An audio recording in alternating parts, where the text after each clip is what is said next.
ये घास हमारी जमीन को निगलती जा रही है। जमीन की उर्वरा शक्ति नष्ट होती जा रही है। हजारों एकड़ जमीन बंजर होती जा रही है और अधिकांश लोग नहीं जानते कि इसका उपाय क्या है।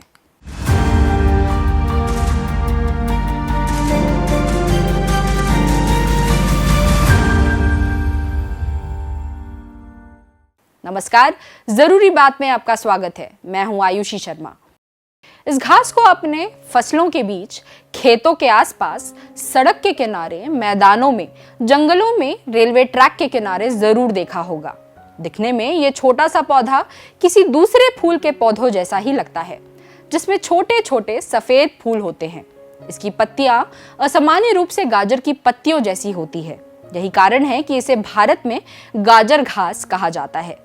लेकिन ये कोई फूल नहीं, एक खतरनाक खरपतवार जिसका नाम पार्थेनियम हिस्टेरोफोरस है।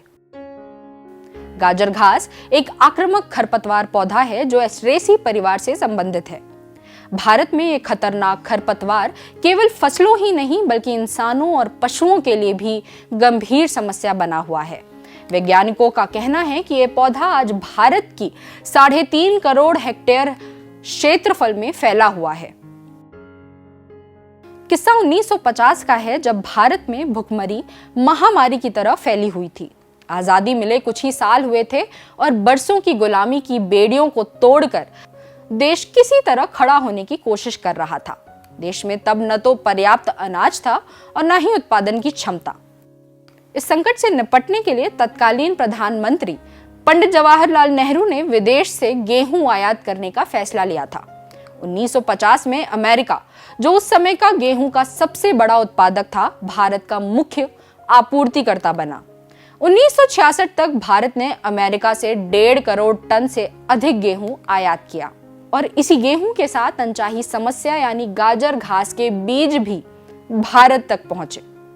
वैज्ञानिक शोध बताते हैं कि पहली बार 1955 में खरपतवार महाराष्ट्र के पुणे में देखने को मिला, लेकिन जब तक इसके बारे में सोचने, समझने और जानने की शुरुआत होती, कुछ ही सालों के भीतर ये पूरे देश में फैलता चला गया। इस खतरनाक खरपतवार की तेजी से बढ़ते फैलाव को इस बात से समझा जा सकता है कि इसका एक पौधा एक बार में लगभग 20 से 25 हजार बीज उत्पन्न करता है और कई कई किलोमीटर दूर तक उग जाता है। एक शोध में पाया गया है कि गाजर घास 1 वर्ग मीटर जमीन में करीब 1,54,000 बीज उत्पन्न कर सकता है। ये पौधा 3 से 4 माह में ही अपना जीवन चक्र पूरा कर लेता है और वर्ष भर उगता और फलता फूलता है। नमी वाला इलाका हो या सूखा इलाका, ये हर प्रकार के वातावरण में तेजी से फलता फूलता है। देखने में ये एक हरा भरा पौधा नजर आता है, लेकिन घास, पत्ती और वनस्पति खाने वाले जानवर भी इससे दूर ही रहते हैं।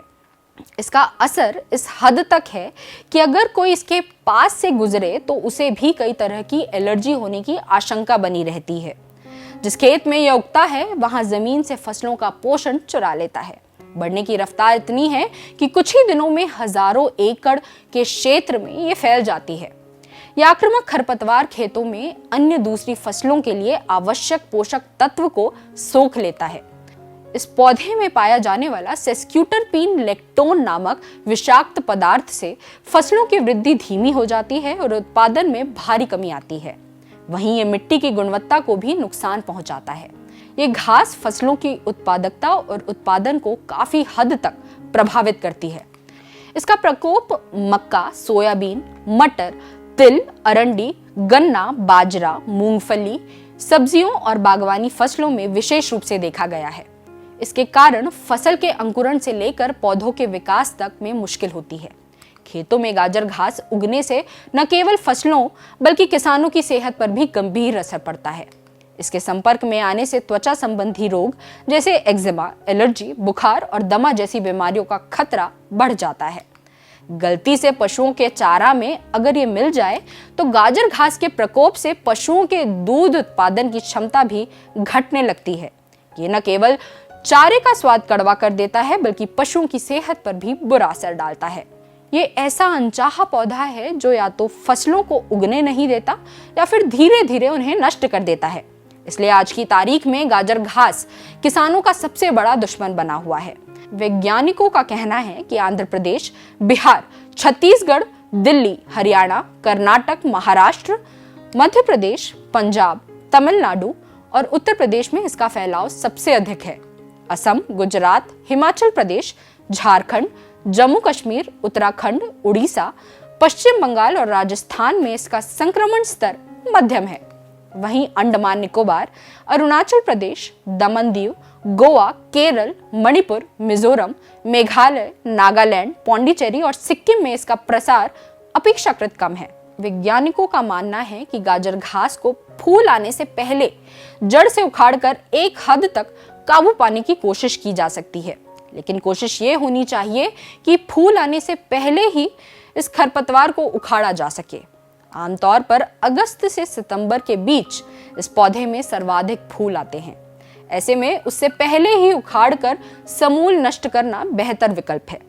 कुछ कीटनाशक और रसायन ऐसे हैं जिनका उपयोग करके गाजर घास पर नियंत्रण पाया जा सकता है।